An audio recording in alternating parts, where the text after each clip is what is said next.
प्रेमाची गोष्ट या मालिकेच्या 15 ऑक्टोबरच्या भागामध्ये आता मुक्ता आपला स्वाभिमान जपत निर्दोषपणा सिद्ध करत इकडे सागरची अक्कल ठिकाणावरती आणणार आहे। 15 ऑगस्टच्या भागामध्ये सागर सांगत असतो, मी तुमचा नवरा आहे ना, मग या माझ्या मिठीत या। परपुरुषाला मिठी मारायला तुम्हाला काही वाटत नाही का? नवरा असताना तुम्ही असं कसं वागू शकता? असं म्हणत तो मुक्ताला मिठीत घेण्याचा चुकीच्या पद्धतीने प्रयत्न करत असतो आणि इकडे मुक्ता खूप चिडते आणि मुक्ता सागर ऐका असं म्हणत सागरला समजवण्याचा प्रयत्न करत असते, पण सागर काही ऐकायला तयार नसतो आणि त्यामुळे सागर म्हणतो, या नवरा आहे ना मी तुमचा, मग माझ्या मिठीत या। असं म्हणत तो मुक्ताला गच्चपणे ओढण्याचा प्रयत्न करतो। साहजिक मुक्ताची प्रतिक्रिया निघते आणि मुक्ता सागरला ढकलून देते। ढकलल्यावरती सागर बेडवरती पडतो आणि मग मुक्ताला कळतं की अरे बापरे, काय केलं आपण हे? आणि मग मुक्ता सागर ठीक आहात ना तुम्ही? असं म्हणत सागरची विचारपूस करत असताना सागर म्हणतो, कसं आहे ना, प्रतिसाद तिकडे आहे आणि प्रतिकार इकडे आहे, प्रेम तिकडे आहे आणि इकडे फक्त दुस्वास आहे, तिकडे मैत्री गोड गोड आणि इकडे मात्र राग राग आहे। असं म्हणत सागर आता आपल्या मनातील खंत इकडे सांगत असतो। इकडे आता मुक्ता सांगत असते, सागर असं काय झालंय की ज्या सगळ्यामध्ये तुम्ही हा असा विचार करायला लागलात?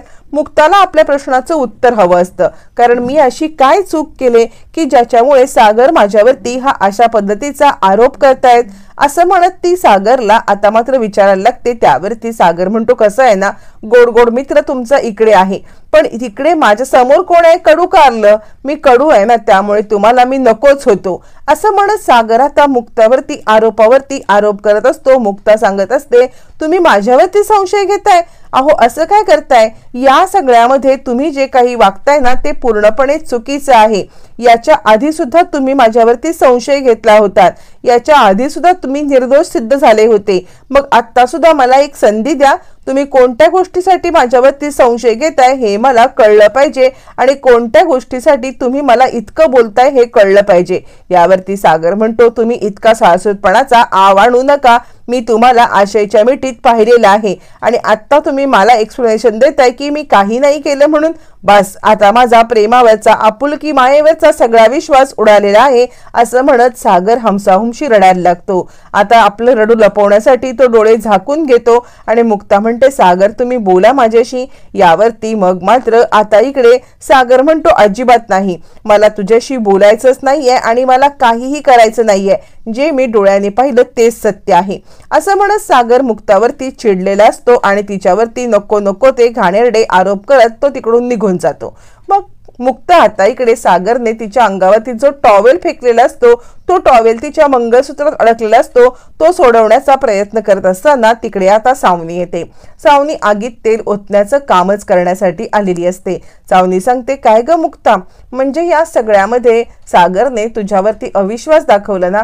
अगं हा सागर असाच आहे, म्हणजे तुला माहिती आहे का, मी आणि हर्ष आम्ही सोबत होतो ना तेव्हा पण हा माझ्यावरती असेच आरोप करायचा।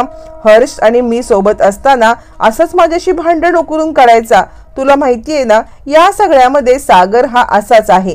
सागर सोबत कोणतीही व्यक्ती सुखी राहू शकत नाही, सागर सोबत कोणीही टिकू शकत नाही।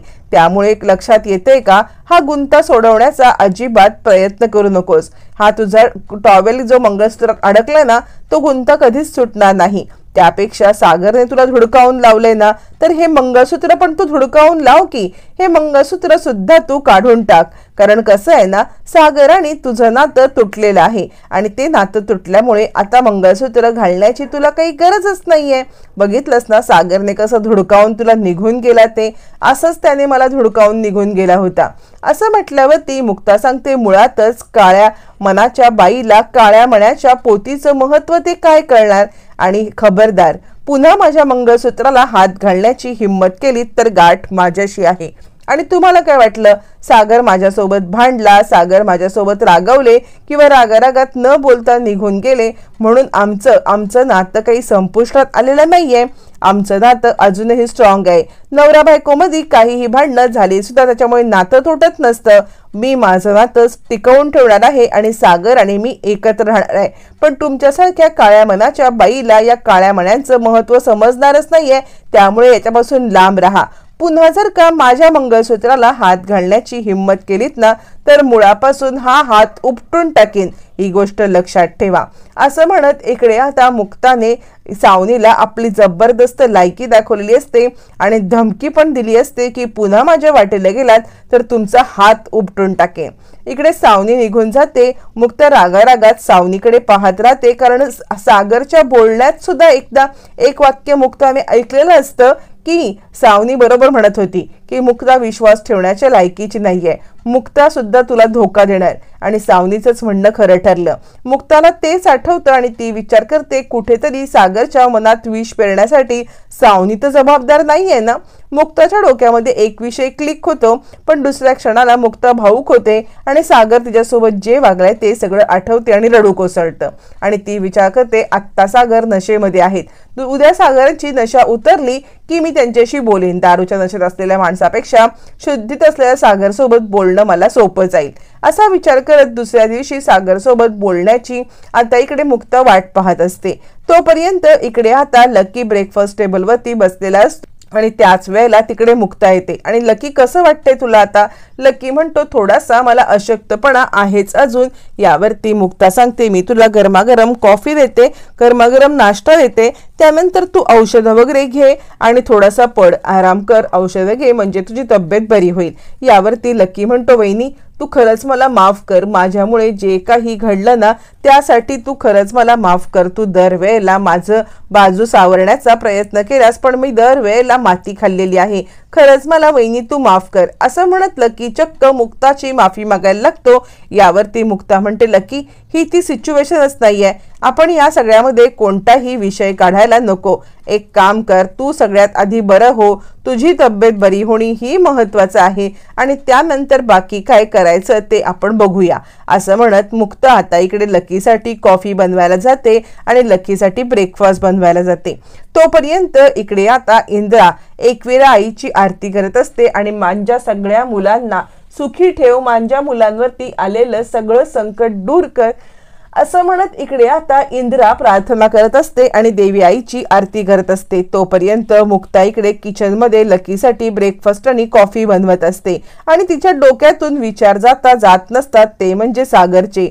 आदल्या रात्री जे काही सागर वागलेला असतो ते सगळं मुक्ताला आठवत असतं. अशा पद्धतीने सागरने आरोप करण्यामागे मी केलंय तरी काय, असं माझ्याकडून काय घडलंय की सागर माझ्यावरती इतका टोकाचा आरोप करतायत, हा मुक्ता विचार करत असते. आणि ती विचार करते या प्रश्नाचं उत्तर फक्त आणि फक्त सागर देऊ शकतात. सागरने असं काय पाहिलंय, सागरने असं काय हे केलंय की त्या माझ्यावरती अविश्वास दाखवतायत? मी तर असं काही नाही केलेलं आहे, माझी बाजू सत्याची आहे. मग सागरने असं काय पाहिलंय? मला हे सत्य जाणून घ्यायलाच पाहिजे आणि ते जाणून घेतल्याशिवाय मी काही गप्प बसणार नाही आणि या सगळ्यामध्ये या सगळ्याचा सोक्षमोक्ष लावायलाच पाहिजे, हा विचार इकडे आता मुक्ता करत असते. आणि तिने जे दूध तापत ठेवलेलं असतं ते दूध आता उतू जात असतं, तिचं तिकडे लक्षच नसतं. तोपर्यंत तिकडे आता इंद्रा येते आणि काय ग काय चाललंय तुझं, म्हणजे तुझं लक्ष नाही आहे, हे काय बघ की दूध सगळं उतू गेलं असतं, तुझं लक्ष कुठे आहे, कणाला इकडे तू आलेली आहेस, असं म्हणत आता इकडे इंद्रा मुक्ताला बोलायला लागते. मुक्ता म्हणते काही नाही मम्मी, मी लकीसाठी कॉफी बनवत होते, लकीला कॉफी देऊन त्याला काही खायला देऊन त्याचा जो काही ब्रेकफास्ट आहे तो कम्प्लीट झाल्यावरती त्याला गोळ्या देता येतील यासाठी मी इथे होते, असं म्हटल्यावरती मग मात्र इंद्रा म्हणते लकी तुझी तब्येत आता बरी आहे ना बाळा, तू गोळ्या बिळ्या घे वेळेवरती आणि आता बरा हो पटकन. तोपर्यंत इंद्रा म्हणते काय ग सागऱ्या कुठे आहे? यावरती मुक्ता म्हणते सागर त्यांच्या रूम मध्ये असतील, मी त्यांच्या रूम मध्ये जाते, असं म्हणत मुक्ता आता सागरला त्याच्या रूम मध्ये भेटायला येते आणि या सगळ्यामध्ये त्याला जाब पण विचारणार असते की माझ्याशी इतकं रूडली वागायचं किंवा माझ्यावरती इतकं घाणेरडे आरोप करायचं कारण तरी तुमचं काय आहे. आणि तोपर्यंत सागरची नशा पण उतरलेली असते. नशा उतरून सागर आता सकाळी ज्यावेळेला उठतो त्यावेळेला मुक्ता समोर येते, इकडची तिकडचे अंथरुण वगैरे काढते, पडदे खोलते, हे सगळं करत असताना आता मुक्ताला आपल्या प्रश्नाचं उत्तर काहीही करून हवं असतं. किती काही झालं तरी या प्रश्नाचं उत्तर सागरकडून घेतल्याशिवाय ती आता गप्प बसणारच नसते. मग आता इकडे मुक्ता सांगते सागर मला तुमच्याशी खूप महत्त्वाचं बोलायचं आहे. त्यावरती सागर म्हणतो मला काही नाही बोलायचंय असं म्हणत सागर तिकडून उठून जायला निघत असतो, पण मुक्ताला आपल्या प्रश्नाचं उत्तर घेतल्याशिवाय ती सागरला या सगळ्यामध्ये सोडणार नसते. मुक्ता म्हणते थांबा सागर, किती काही झालं तरी माझ्या प्रश्नाचं उत्तर दिल्याशिवाय तुम्ही इथून जाऊ शकत नाही. माझ्या प्रश्नाचं उत्तर द्या आणि त्यानंतरच जा असं म्हणत मुक्ता सुद्धा हट्टाला पेटते. काहीही झालं तरी सुद्धा मला माझ्या प्रश्नाचं उत्तर पाहिजे म्हणजे पाहिजे असं म्हणत ती सागरला आता या सगळ्यामध्ये थांबवण्याचा प्रयत्न करते. सागर म्हणतो हे बघा, उगाच माझ्या मध्यात जाऊ नका, मला नाही ना बोलायचं तुमच्याशी. पण मुक्ता पण हट्टाला पेटते. पण हे सगळं चालू असताना तिकडे सई येते आणि मुक्ताई माझी वेणी घालून दे ना.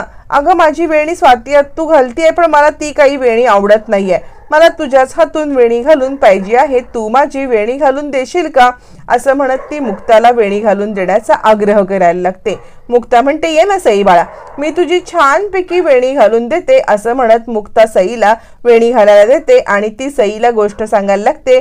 सई माऊ तुला माहितीये का, म्हणजे आपल्या इथे एक वाघोबा आहे, वाघोबा, जो वाघोबा सतत चिडलेला असतो. सतत त्या वाघोबाच्या डोक्यामध्ये काही ना काहीतरी खूळ चालू असतं आणि सतत कुणा ना कुणावरती तो रागवत असतो.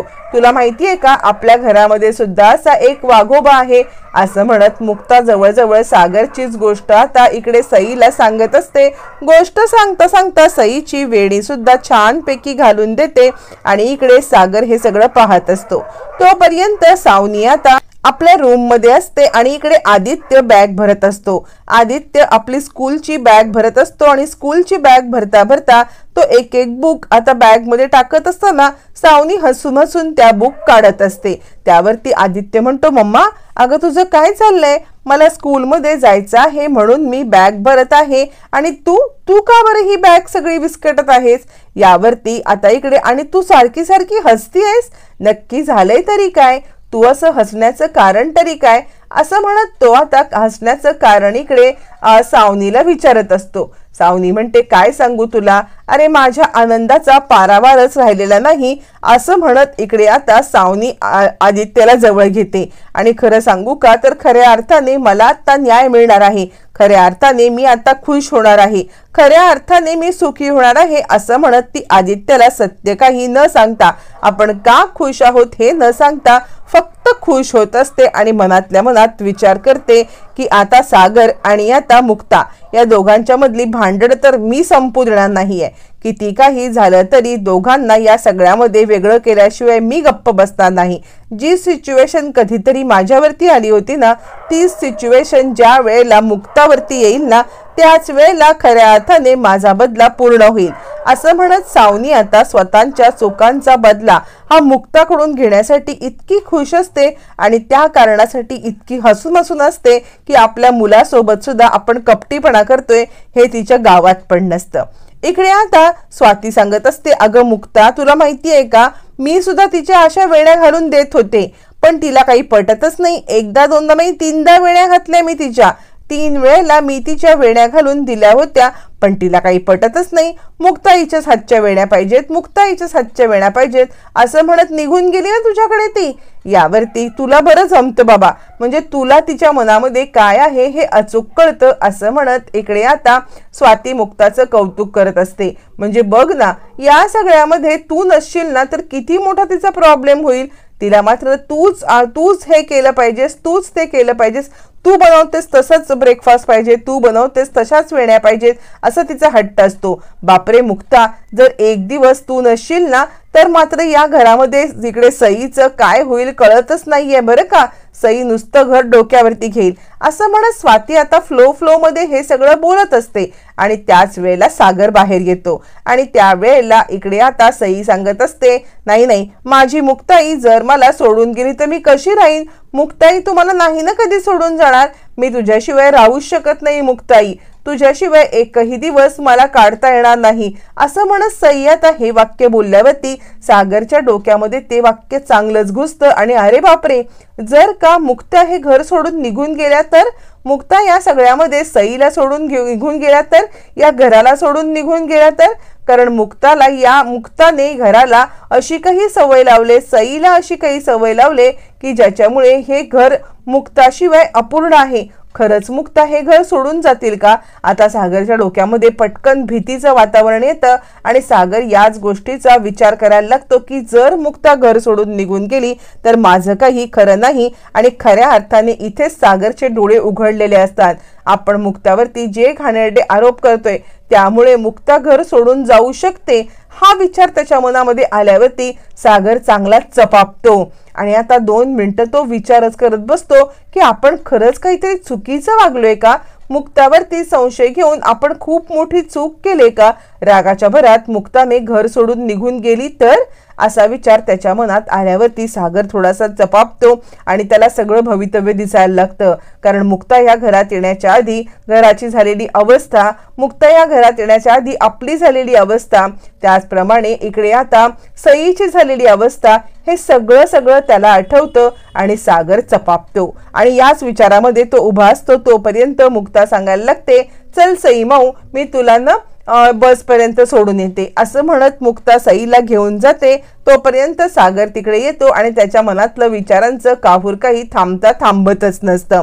तोपर्यंत मुक्ता तिकडे समोर येते आणि सागरकडे पाहते. सागर सुद्धा मुक्ताला एक लुक देतो. मुक्ताला लुक दिल्यानंतर तो तिकडून जाण्यासाठी निघतो. तोपर्यंत आता इकडे मुक्ता त्याला थांबवते. थांबा सागर, मला तुमच्याशी खूप महत्वाचं काहीतरी बोलायचं आहे असं म्हणत ती सागरला थांबवते. सागर तिचं काहीही म्हणणं ऐकत नाही आणि मला ऑफिसला जायचं आहे असं म्हणत रागारागात निघून जातो. मग काय, मग तिकडे आता आगीत तेल ओतण्याचं काम करण्यासाठी सावनी येते. सावनी तिकडे आल्यावरती सावनी म्हणते, काय ग मुक्ता, म्हणजे हे सगळं काय घडतंय? परत त्याच गोष्टी नियती घडवून आणते, तुला कळतंय का? म्हणजे एका वेळेला असं होतं की या सगळ्यामध्ये सागर माझ्याशी असं वागायचे, पण आत्ता सागर तुझ्याशी असं वागत आहे. तुमचं नातं इतकं कमकुवत आहे, म्हणजे मी काल जे म्हटले ते बरोबरच आहे ना. नातं जर का इतकं कमकुवत आहे तर टिकवून ठेवण्याची काय गरज आहे? यावरती मुक्ता म्हणते, तुम्हाला एक गोष्ट सांगू का? सगळ्यात महत्वाचं म्हणजे माझं नातं, माझं आणि सागरचं नातं जे काही आहे ना त्याबद्दल आम्ही दोघं बघून घेऊ. या सगळ्यामध्ये तुम्हाला पडण्याची मुळात काही गरज नाहीये. एक आणि दुसरं म्हणजे आमच्या या सगळ्यामध्ये पडण्याचा प्रयत्न केलात ना तर ज्या ठिकाणाहून तुम्हाला उचलून आणले ना, म्हणजे कचरा पेटी, तुम्ही विसरला असाल पण मी नाही विसरले. त्यामुळे या घरात आलात तर आश्रितासारखं गुपचूप पडून राहायचं. आमच्या नात्यामध्ये उगाच वादविवाद करण्याचा प्रयत्न नाही करायचा. कसं आहे ना, ज्या ठिकाणावरून तुम्हाला उचलून आणले त्या ठिकाणी तुम्हाला सोडायला मला अजिबात वेळ लागणार नाही, ही सुद्धा गोष्ट तुम्ही समजून घ्या. त्याच ठिकाणी पुन्हा तुम्हाला नेऊन मी टाकून देईन. त्यामुळे आमच्यामध्ये पडण्याची गरज नाहीये. तुमच्यावरती उपकार करून मी तुम्हाला इकडे आणले ही गोष्ट कधीही आयुष्यामध्ये विसरू नका. यावरती सावनी म्हणते, उपकार आणि तू माझ्यावरती केलेस? उपकार तू नाही माझ्यावरती केलेस, उपकार मी तुझ्यावरती केले. असं म्हणत ती आता इकडे मुक्तावरती चांगलीच चिडते आणि मुक्ताला सांगायला लागते, हो मी उपकार तुझ्यावरती केलेत, कारण मी जर सागरला सोडलं नसतं तर सागर तुझ्या आयुष्यामध्ये आला तरी असता का? आणि जर सागर तुझ्या आयुष्यामध्ये आला नसता तर हे तुमचं लग्न कसं झालं असतं? नाही ना. या सगळ्यामुळे मी तुझ्यावरती उपकार केलेत ही गोष्ट तुला कधीही विसरून चालणार नाही. आणि कसं आहे, पुन्हा एकदा रिव्हॉल्व्ह होऊन गोष्टी एकापेक्षा एक अराउंड आलेल्या आहेत. म्हणजे बघ, मी सोडलं म्हणून तो आला, आता तू गेल्यावरती काय माहिती परत माझ्याकडे येईल. असं म्हटल्यावरती मुक्ता म्हणते, खबरदार, स्वतःच्याकडे तोंड बघा आणि एक लक्षात घ्या, नवरा बायकोच्या मध्ये भांडणं झाली तरी आमचं नातं काही तुटणार नाहीये, ही गोष्ट सगळ्यात महत्वाची लक्षात ठेवा. असं म्हणत मुक्ताने आता मात्र सावनीला चांगलाच इशारा दिलेला असतो आणि तिकडून ती निघून जाते. आणि सावनी विचार करते, मला कचरा कुंडीमध्ये परत पाठवण्याच्या गोष्टी तू करतेस का? तुला असा काही धडा शिकवेन ना मुक्ता की तुला कळणार पण नाही की सागर आणि तुझं नातं कधी तुटलं आणि सागरच्या आयुष्यातून तू कधी बाहेर फेकली गेलीस ते. असं म्हणत इकडे आता सावनी खूप राग करत असते आणि मुक्ता आणि सागर यांच्यामध्ये कसं वितुष्ट आणू, यांच्यामध्ये कशी भांडणं करू हाच विचार करत असते. इकडे चिडलेला सागर ऑफिसमध्ये येतो.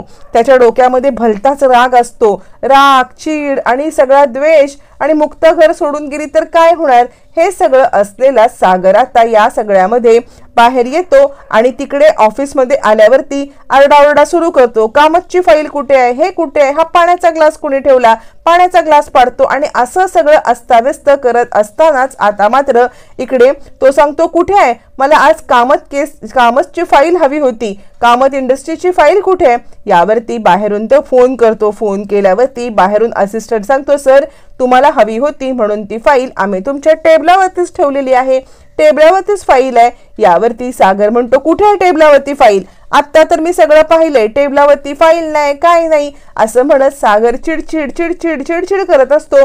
तितक्यात तिथे मिहीर येतो. दादूस काय झालंय अरे, तू इतका का चिडलायस. यावरती सागर म्हणतो मी यांना सांगितलं होतं की कामतची फाईल इकडे टेबलावर ठेवा, कुठे आहे ती फाईल, यांनी कुठे ठेवली ती फाईल, मला तर यांचं काहीच कळत नाही असं म्हटल्यावरती आता मात्र इकडे मिहीर बघतो, इकडे तिकडे पाहतो तर काय फाईल बाजूलाच असते आणि तो म्हणतो दादूस ही काय, हीच ती फाईल आहे, तू का असं करतोयस असं म्हणत समोरच पडलेली फाईल सागरला दिसत नसते.